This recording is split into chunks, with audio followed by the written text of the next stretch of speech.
Monday morning இருந்தாலே காலையில மண்டை காய்றது மட்டும் தான் மிச்சம். மண்டேனாலே மண்டை காயும். என்ன பொறுத்தவரைக்கும் இப்படிதான் இருக்கும். ஏன்னா 2 நாள் ஃப்ரீயா இருந்துட்டு அடுத்த நாள் சமைக்க சொன்னா சோம்பேறித்தனமா இருக்கும். ஆனாலும் எதாவது செய்யணும் இல்லையா? ஆனா என் வீட்டுக்காரர் மாவராசன் இன்னைக்கு வேணான்னு சொல்லிட்டாரு. இன்னைக்கு நான் வெளிய பார்த்துக்கிறேன்னாரு. அப்பா சந்தோஷம்ப்பான்ட்டு துணி வேலையில இறங்கிட்டோம் நம்ம. துணி வேலை இறங்குன காலையில நான் 7 மணிக்கு ஆரம்பிச்சது 10 மணி வரைக்கும் துவைச்சுக்கிட்டு இருக்கேன்.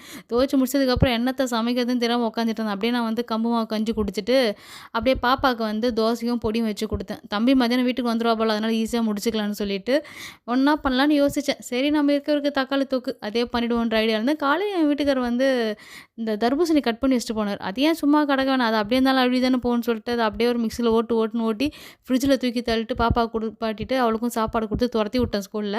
நானும் என் தம்பியும் வந்து அதுக்கப்புறமா தான் குடிச்சோம் நானு. தம்பினா என் பையன். ஏதோ பேச்சு வாக்குல தம்பின்ட்டேன், என் பையன். நாங்க 2 பேரும் உட்காந்து ஜூஸ குடிச்சுட்டு, அப்புறமா தக்காளி தொக்கு, முட்டை வச்சு சூடா சாப்பிட்டுட்டு, அப்படியே இன்னைக்கான வேலைய முடிச்சோம். அப்புறம் சிஎஸ்கே மேட்ச் யாராரு பார்த்தீங்க? செம்மையா இருந்துச்சுல்ல?